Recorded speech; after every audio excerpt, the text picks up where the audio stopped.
Good morning to all of students. Welcome you in your first class of second paper Contemporary India and Education. बेटा आप लोगों को सबको syllabus के बारे में पता होगा।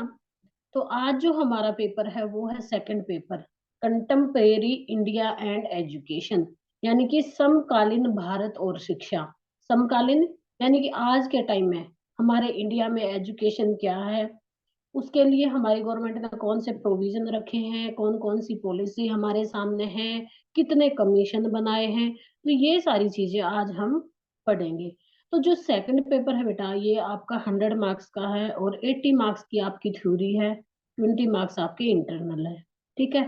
और 4 क्वेश्चन आपके लॉन्ग क्वेश्चन आते हैं 16 मार्क्स के और 4 क्वेश्चन आपके 4 मार्क्स के आते हैं। तो ये आपका यूनिवर्सिटी के अकॉर्डिंग आपका जो भी है शेड्यूल है।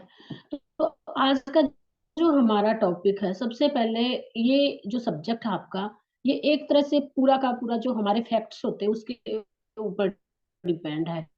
यानी कि मान लो अगर हमारी 4 आर्टिकल बने हैं तो 4 आर्टिकल ही हैं।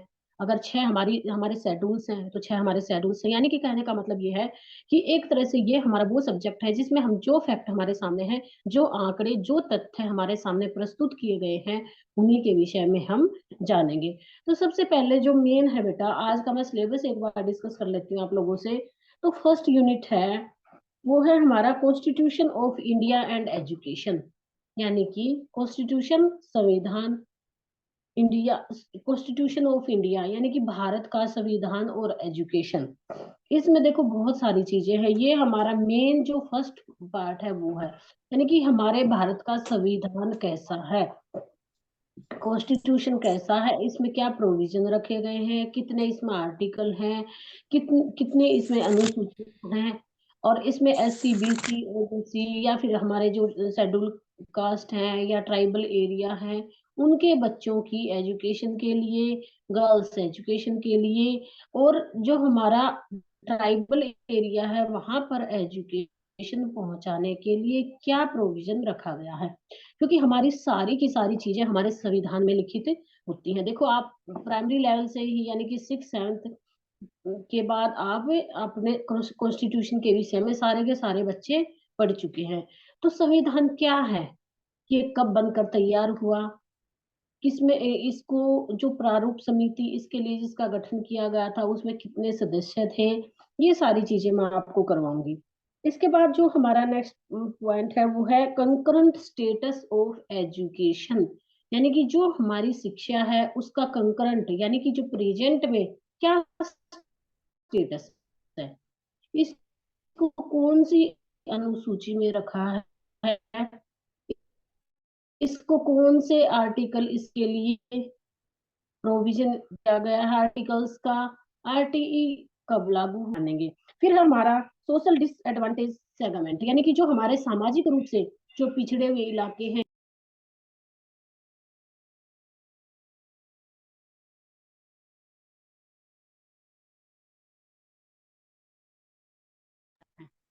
तो इसके विषय में हम जानेंगे। अब नेक्स्ट पॉइंट है हमारा डायरेक्ट प्रिंसिपल ऑफ, कि हमारे डायरेक्टिव प्रिंसिपल्स, हमारे मौलिक अधिकार कौन कौन से। जो हमारा 2009 में जो आरटीई आया था, राइट टू एजुकेशन, यानी सभी के लिए शिक्षा का एक हमारा प्रोविजन आया था कि सभी बच्चों का एनरोलमेंट जरूर होना चाहिए 100%। सभी बच्चों को एजुकेशन देनी चाहिए, चाहे वो किसी भी धर्म जाति समुदाय या फिर किसी भी वो कास्ट से रिलेटेड हो। तो इसके बाद क्या है, इसके बाद जब नेक्स्ट जो हमारी सेकंड यूनिट है उसमें है हमारा रिव्यू ऑफ एजुकेशन कमीशन या पॉलिसीज ऑफ इंडिया, यानी कि हमारे इंडिया में कौन कौन सी पॉलिसीज आई है, किससे रिलेटेड, हमारी एजुकेशन से रिलेटेड। तो उसमें जैसे हमारा एक सबसे पहले हमारा सेकेंडरी एजुकेशन कमीशन आया था 1952-53 में। उसके बाद कोठारी कमीशन आया 1964 में। इसके बाद हमारी एनपीई यानी नेशनल पॉलिसी ऑफ एजुकेशन 1985 में हमारे सामने एजुकेशन से रिलेटेड प्रोविजन लेकर आई। इसके बाद क्या था कि हमारी रामामूर्ति कमेटी का गठन हुआ 1990 में, कि हमारी एजुकेशन में क्या सुधार करने चाहिए, कौन कौन से नए आर्टिकल जोड़ने चाहिए, किस तरह की हमारी एजुकेशन होनी चाहिए, चाइल्ड सेंटर्ड होनी चाहिए या हमारी टीचर सेंटर्ड जो एजुकेशन है, लेक्चर मेथड है, जिस तरह से भी है, उनमें क्या क्या हमारा सुधार होना चाहिए। तो इसके बाद क्या था कि हमारा नेशनल कैरिकुलम फ्रेमवर्क आया 2005 में। अब जैसे हमारी एनपी 2020, आप सभी जानते होंगे कि 2020 में हमारी एक नई पॉलिसी आई है, वो है एनपीई 2020, यानी 2020 की जो पॉलिसी आई है एजुकेशन से रिलेटेड, उसमें क्या क्या प्रोविजन रखे गए हैं। तो ये सारा है। अब थर्ड यूनिट में आएगा हमारा यूनिवर्सलाइजेशन ऑफ एलिमेंट्री एजुकेशन, यानी कि जो हमारी प्राइमरी एजुकेशन है उसका सार्वभौमिकरण। फिर कॉमन स्कूल सिस्टम क्या होता है, वोकेशनल एजुकेशन क्या होती है, यानी व्यवसायिक शिक्षा क्या होती है, थ्री लैंग्वेज फॉर्मूला हमारा आएगा। इसके बाद नेक्स्ट है हमारा मॉडर्नाइजेशन। तो इस तरह से बेटा ये हमारी थर्ड यूनिट तक है। इसके बाद फोर्थ यूनिट में हमारा कल्चर एंड एजुकेशन है, new economic reform of education है, रोल ऑफ टीचर है। तो इस तरह से हमारी 4 यूनिट में हमारा पूरा का पूरा सिलेबस डिवाइड किया गया है। तो first we will talk about या we will teach about the constitution of India. What do you mean by constitution? संविधान से क्या मतलब है, क्या होता है संविधान, क्यों इसकी नीड हुई, इसकी क्या क्या इंपोर्टेंस है, और क्यों इसको हर एक देश में, यानी प्रत्येक देश में, each and every country has a constitution, यानी कि प्रत्येक देश का अपना एक संविधान है, चाहे वो रिटर्न है या फिर वो विदाउट रिटर्न। देश का जो संविधान है बेटा, संविधान था वो 26 नवंबर 1949 को बनकर तैयार हुआ। ठीक है। इससे पहले क्या था कि हमारा देश अंग्रेजों के अधीन था, अंग्रेजों के अधीन था, और अंग्रेजों ने हमारे देश में अपने जो रूल था उनका, उनके जो रूल्स थे उनके अकॉर्डिंग ही हमारे देश में उन्होंने शासन किया। तो इस तरह से हमारे देश को कम से कम 800 वर्ष तक हमारा देश पहले मुसलमानों के, फिर उसके बाद अंग्रेजों के आधिपत्य में रहा। अब क्या था कि सबसे पहले इंग्लैंड संविधान, जिसे विश्व के सभी संविधानों की जननी कहा जाता है, यानी कि सबसे पहले एक नंबर का ये क्वेश्चन बनता है।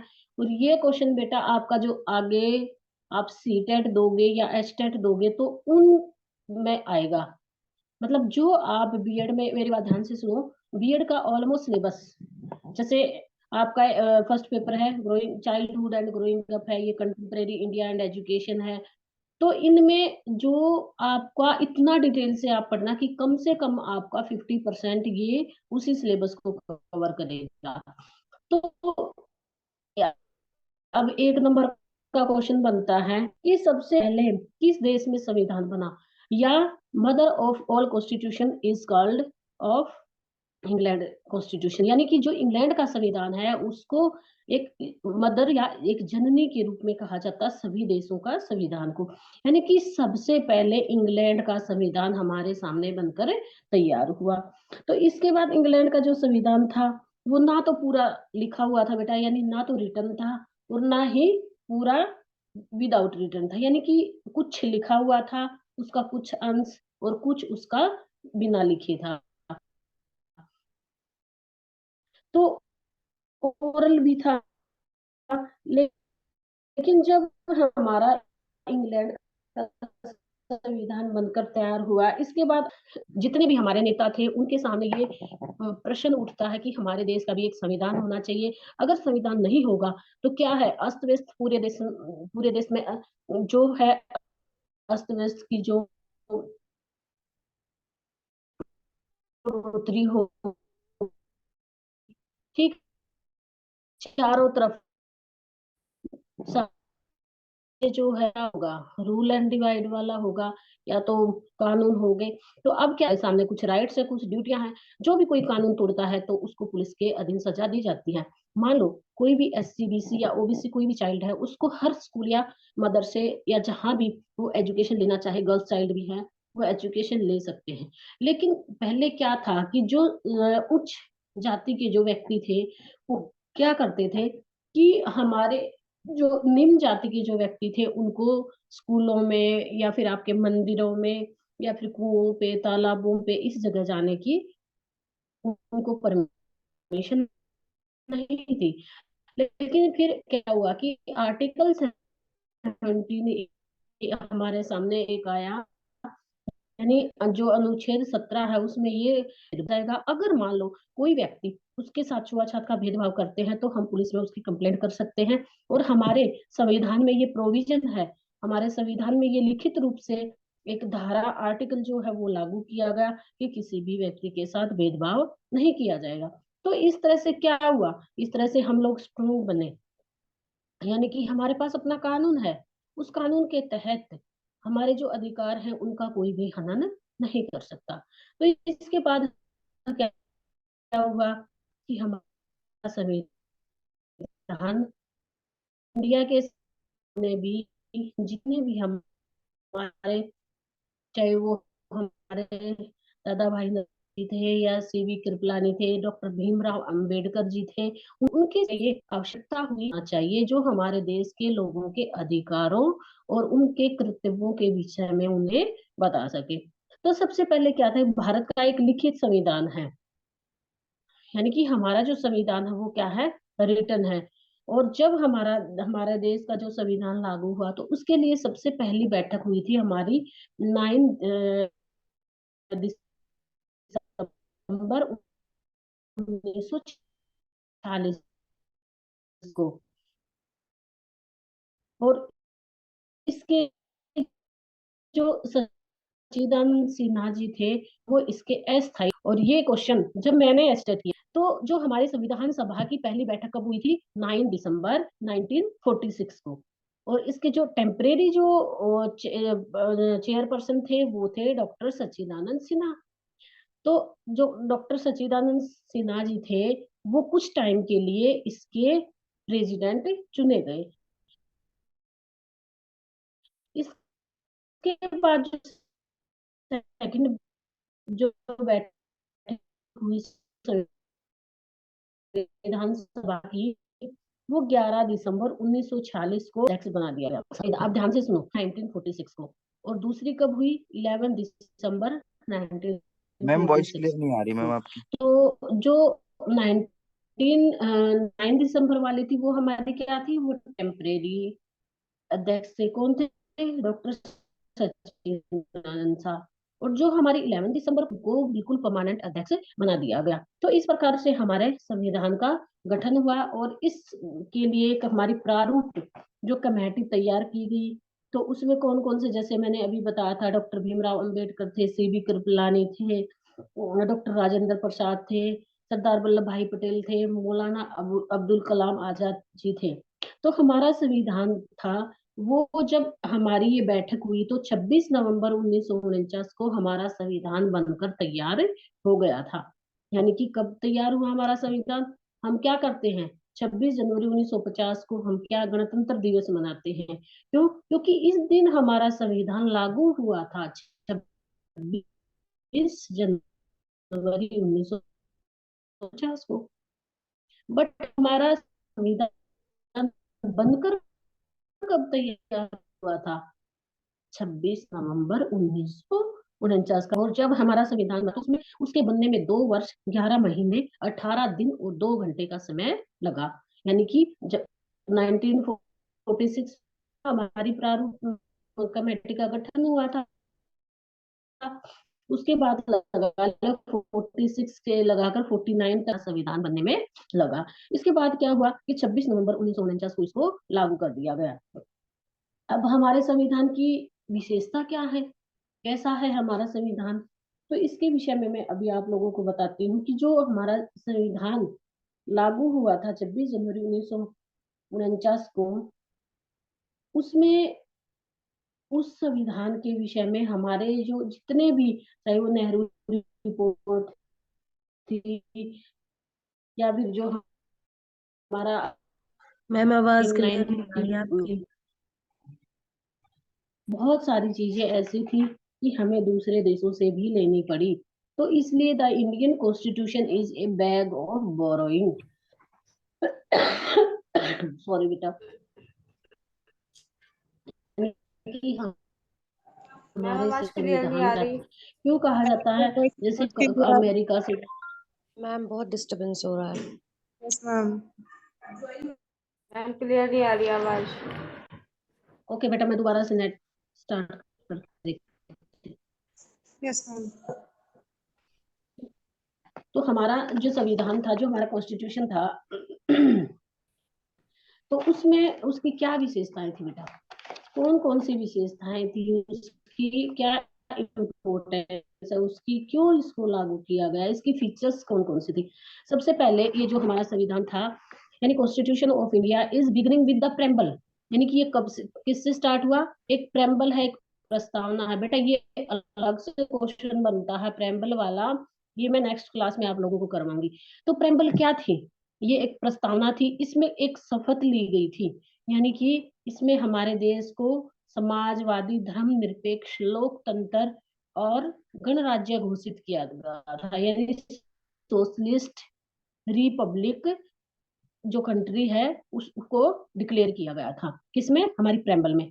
तो सबसे पहले जो मेन जो फीचर्स है वो ये है कि इसका प्रस्तावना से हमारा आरंभ होता है, यानी कि एक प्रस्तावना हमारे सामने रखी गई कि हम ये कसम खाते हैं, ये शपथ उठाते हैं कि हमारा देश एक धर्मनिरपेक्ष सोशलिस्ट रिपब्लिक कंट्री के रूप में डेवलप होगा। इसके बाद क्या है? सेकंड क्या था हमारा? रिटर्न एवं डिटेल कॉन्स्टिट्यूशन। बेटा हमारे देश, इंग्लैंड का जो संविधान है वो सबसे छोटा है और सबसे बड़ा विश्व में हमारा संविधान है, यानी भारत का संविधान सबसे बड़ा संविधान माना जाता है। जब 26 जनवरी 1950 को हमारा संविधान लागू हुआ तो उस टाइम पे हमारी 395 धाराएं थी, यानी कि कितने आर्टिकल थे हमारे?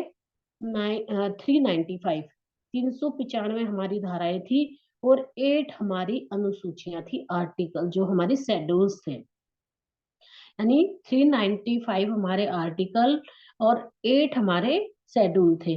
तो इस तरह से हमारी 395 धाराएं और 8 अनुसूचियां थी। प्रथम संशोधन, यानी सबसे पहले इसमें हमारा टाइम टू टाइम हमारा चेंज भी होता रहता है।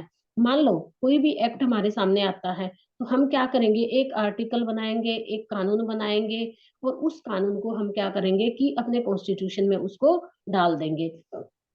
तो इस तरह से कोई भी चीज अगर हम अपना संविधान को उठा के देखते हैं तो वो पूरा का पूरा हमारा रिटर्न है। तो इसके बाद क्या है? थर्ड थर्ड जो इम्पोर्टेंस है या फीचर्स है वो है फ्लेक्सिबल एंड,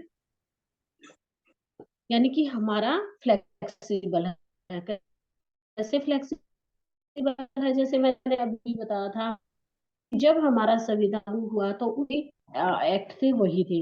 इसके बाद धीरे धीरे क्या संसद के साथ बहुमत से दूसरी संसद के साथ भी आई, यानी कि जैसे जैसे अगर मान लो जैसे मैंने अभी बताया कि हमारा आरटी 96 आया, या शेड्यूल जो हमारी अनुसूची थी, या जो हमारा आर्टिकल था 17 था कि किसी भी एससी बीसी ओबीसी के साथ छुआछात का भेदभाव ना किया जाए। तो ये धारा हमें जोड़ने के लिए, अगर मान लो रिजिड होगा, बिल्कुल ही रिजिड होगा, तो हम क्या करेंगे? टाइम टू टाइम हमारा चेंज होता जाता है। तो उस टाइम के अकॉर्डिंग जैसे जैसे समय परिवर्तनशील है, हमें जिस चीज की नीड होगी हम उसको नहीं डाल पाएंगे अगर रिजिड है।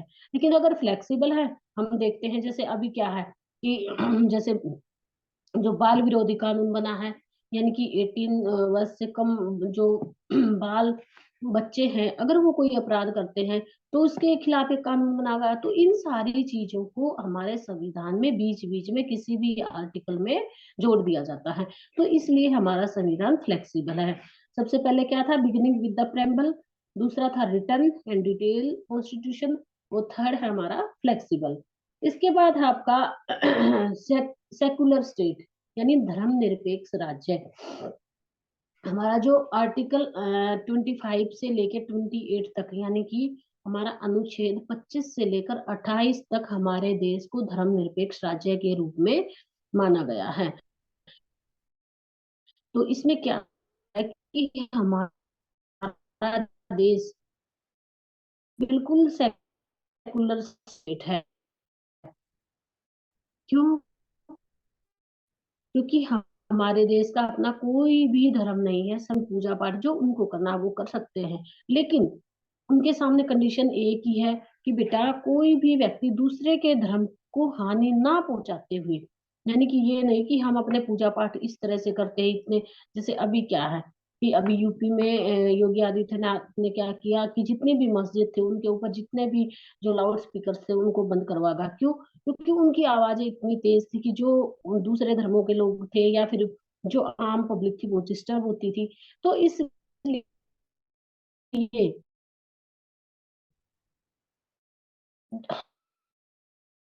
हमारा जो संविधान था उसमें ये लिखा है कि अपने धर्म का प्रचार करो, प्रसार करो, कुछ दूसरे व्यक्ति को किसी भी प्रकार की हानि ना पहुंचाए। इस संविधान में जो हमारे मौलिक अधिकारों का जिक्र भी किया गया है, मौलिक अधिकार हमें दिए गए हैं, ये सभी आप लोगों को पता भी होगा। और मैं नेक्स्ट जो आगे जैसे जैसे सिलेबस आगे बढ़ेगा बेटा, उसमें अलग से क्वेश्चन आता है हमारा फंडामेंटल राइट्स का, तो मैं करवाऊंगी। अभी सिर्फ आप लोगों को इसकी फीचर्स ऑफ आवर कॉन्स्टिट्यूशन या इम्पोर्टेंस ऑफ आवर कॉन्स्टिट्यूशन ही आपका है। तो इसमें क्या है कि हमारा आर्टिकल 14 से लेकर आर्टिकल 32 तक, यानी धारा 14 से लेकर 32 तक हमें मौलिक अधिकार दिए गए हैं। वो कौन कौन से हैं? चाहे वो स्वतंत्रता का है, यानी कि फ्रीडम है, इक्वलिटी है, सेकुलर है, धार्मिक स्वतंत्रता का अधिकार है। तो ये बहुत सारे अधिकार हमें दिए गए हैं। ये कितने आर्टिकल से? आर्टिकल 14 से लेकर आर्टिकल 32 तक ये हमें मौलिक अधिकार दिए गए हैं। अगर इन अधिकारों का कोई हनन करता है तो हम न्यायालय का दरवाजा खटखटा सकते।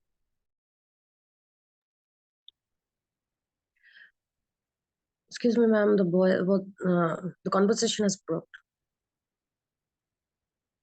Yes, ma'am. From Article 14, there was a total disturbance. Hello. Hello. Hello. वो आर्टिकल 51 में हमारे फंडामेंटल ड्यूटीज के विषय में बताया गया। ये कौन कौन से हैं? हमारी कौन कौन सी ड्यूटियां हैं? जैसे हमारे देश का जो संविधान है उसका हमें सम्मान करना है, राष्ट्रीय ध्वज का सम्मान करना है, जो हमारा तिरंगा है उसकी उसके लिए राष्ट्रीय गान है जैसे जनगण मन है, या फिर हमारा वंदे मातरम है। और कुछ कोई भी जैसे कोई भी प्रेरणादायक या जैसे कोई भी कोटेशन है, उन सब का हमें जो हमारे देश की स्वतंत्रता को हनन ना पहुंचाए, उन चीजों का हमें क्या करना है? सम्मान करना है। तो इस तरह से ये हमें फंडामेंटल ड्यूटीज दी गई हैं। इसके बाद नेक्स्ट जो है, नेक्स्ट इंपॉर्टेंस क्या है कि कॉन्स्टिट्यूशनल कमिटमेंट, संवैधानिक प्रतिबद्धता, ये क्या होती हैं? ये बेटा हमारी कुछ कमिटमेंट हमारे सामने किए गए हैं, जैसे नीति के निर्देशक सिद्धांत हमारे हैं, ये आर्टिकल 36 से 51 तक है। इसमें क्या है कि हमारा समाजवादी है, उदारवादी है या गांधीवादी सिद्धांतों के पीछे न्यायालय की शक्ति नहीं है, लेकिन जनमत की शक्ति है। यानी कि जैसे हमारी मोरल एजुकेशन है, हम कोई भी अपने बच्चों को क्या करते हैं, छोटे बच्चे हैं या बड़े हैं उनको क्या करते हैं, जैसे उनसे कोई बड़ा है हम बोलते हैं कि इनको नमस्ते करो या इनके पैर छुओ। तो ये क्या है? ना तो हमारी फंडामेंटल ड्यूटी है और ना ही है हमारा कोई ये फंडामेंटल राइट्स है, बट ये क्या है? ये हमारी एक मोरल ड्यूटी है बेटा, ठीक है ना? तो हम इस मोरलिटी को चाहे आप निभाओ ना निभाओ, वो डिपेंड करता है। इसके लिए ना कोई सजा है ना कोई पनिशमेंट, बच्चे लेकिन बच्चों को एक अच्छे संस्कार देने के लिए हम ये चीजें करवाते हैं। तो इस तरह से भी हमारे संविधान में ये प्रोविजन रखा गया है। इसके बाद जो मैंने प्रेम्बल बोला था, उसके अकॉर्डिंग 9 पॉइंट है हमारा sovereign socialist secular democratic and republic country, यानी कि क्या है हमारा सॉरी, सोवरेजियन प्रभुसत्ता संपन्न, सोशलिस्ट समाजवादी, सेकुलर धर्मनिरपेक्ष और डेमोक्रेटिक, यानी कि हमारी जो लोकतांत्रिक जो गरिमा है उसको बनाए रखना, या हमारा जो गणतंत्र जो है उसको बनाए रखना रिपब्लिक कंट्री के रूप में। यानी कि समाज में हमें हमारा किसी भी व्यक्ति को किसी भी प्रकार की कोई भी जो सार्वजनिक जो प्लेस है, चाहे वो जैसे कोई भी पार्क है या कोई भी स्टेडियम है, कहीं भी जाने की किसी भी व्यक्ति को किसी से परमिशन लेने की जरूरत नहीं है। ये हमारा फंडामेंटल राइट्स है।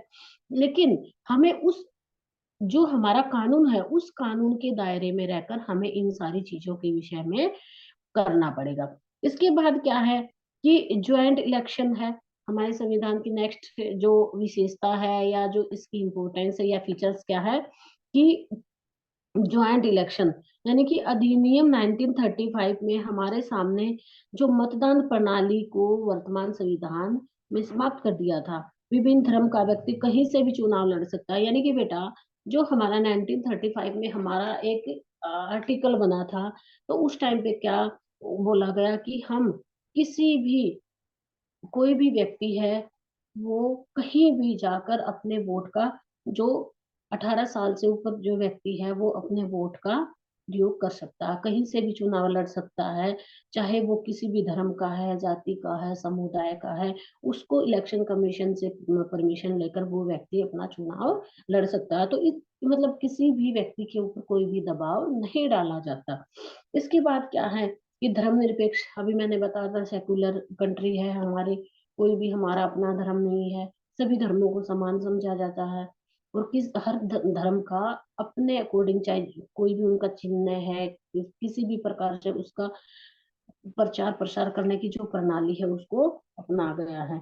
इसके बाद क्या है कि protection of minorities and weaker section, यानी कि जो हमारी माइनॉरिटीज हैं या वीकर सेक्शन है, जो कमजोर वर्ग है, वर्तमान में 79 जो संविधान संशोधन हुआ 2010 में, उसमें 108वें संशोधन में 2020 तक बढ़ा दिया गया। यानी कि जो हमारा 2010 में एक प्रोटेक्शन का प्रोविजन हमारे सामने आया किसके लिए, माइनॉरिटीज के लिए, तो उसको बढ़ाकर 2020 तक कर दिया गया था। तो इसमें क्या है कि जितने भी कोई भी अनुसूचित जाति है, जनजाति है या पिछड़ा वर्ग है, जैसे हमारी उड़ीसा उड़ीसा है, महाराष्ट्र है, या फिर एमपी की कुछ ऐसी जातियां हैं जो ट्राइबल एरिया में रहती हैं जहां पर एजुकेशन नहीं है, या फिर हमारे कुछ पहाड़ी एरिया में है जहां पे एजुकेशन दूर दूर तक बहुत दूर दूर तक स्कूल हैं, बच्चों को वहां तक पहुंचना कठिन है। तो उसको ध्यान में रखते हुए हमारा चाहे डिस्टेंस एजुकेशन है या फिर हमारी ऑनलाइन लर्निंग है, इन सारे चीजों को ध्यान में रखते हुए हमारे सामने इन वर्गों के संरक्षण किया गया। दूसरा क्या है कि जैसे मैंने अभी बताया था कि कोई भी जो उच्च वर्ग है वो कभी भी निम्न वर्ग को आगे नहीं आने देता, यानी कि उनकी मेजोरिटी नहीं है। तो जिस वर्ग की ज्यादा मेजोरिटी है, उसकी पॉपुलेशन है, वो जो निम्न वर्ग है उसको दबा के रखता है। बट हमारे संविधान में ये कानून बना गया है कि कोई भी वर्ग, चाहे वो उच्च वर्ग है या निम्न वर्ग है, चाहे वो एससी है, बीसी है, ओबीसी है या फिर ट्राइबल एरिया से रिलेटेड है, वो व्यक्ति, उनके ऊपर किसी भी प्रकार का दबाव नहीं डाला जाएगा, बल्कि उनको संविधान की तरफ से फुल प्रोटेक्शन दी जाएगी। अब नेक्स्ट है हमारा पंचायती राज, यानी कि हमारे संविधान में ये भी प्रोविजन रखा गया कि सबसे पहले राजस्थान में हमारा 1952 में नागौर में पहला पंचायती इलेक्शन हुआ था। तो इसमें क्या था कि सभी देशों में जो हमारी प्रणाली है, कार्यपालिका, न्यायपालिका जो भी है हमारी, तो उसमें सबसे जो उच्च वर्ग है वो हमारा सदन है, यानी पार्लियामेंट है। इसके बाद चाहे हमारा डिस्ट्रिक्ट लेवल पे है या ब्लॉक लेवल पे इलेक्शन होते हैं, और सबसे जो नीचा जो वर्ग है हमारा, वो है हमारा पंचायत इलेक्शन। यानी कि छोटी छोटी कड़ियों के साथ इसको जोड़ दिया गया। पंचायत इलेक्शन है, फिर ब्लॉक समिति के हैं या नगर निगम के हैं या नगर पालिका के हैं। उसके बाद क्या हमारा कि हमारा स्टेट लेवल पे इलेक्शन होते हैं। तो इसके बाद हमारा जो डिस्ट्रिक्ट लेवल है उसमें वीडियो वगैरह, ये सारे के सारे हमारी जो पॉपुलेशन है, जो हमारी जनसंख्या है, उसके द्वारा ही इन लोगों को चुना जाता है, और ये हमारे लिए हमारा शासन चलाते हैं, हमारे अधिकारों की मांग करते हैं और उनको पूरा करने में हमारी मदद करते हैं। तो इस तरह से ये था हमारा फीचर्स ऑफ आवर कॉन्स्टिट्यूशन, यानी कि हमारे या इम्पोर्टेंस ऑफ आवर कॉन्स्टिट्यूशन, या what do you mean by our constitution, discuss about the features of our constitution। तो बेटा ये हमारा संविधान क्या है, इसकी क्या क्या विशेषताएं हैं, इसमें किन किन चीजों को इंक्लूड किया गया है। तो इसमें जो फैक्ट हैं जितने भी मैंने बताए हैं वो मेरे ख्याल से आप लोगों ने नोट किया होगा, बाकी आपकी बुक में भी दे रखा होगा। तो ये जो सब्जेक्ट है बेटा, ये आपका बिल्कुल ही एक तरह से फैक्ट पे डिपेंड करता है। तो अब किसी बच्चों को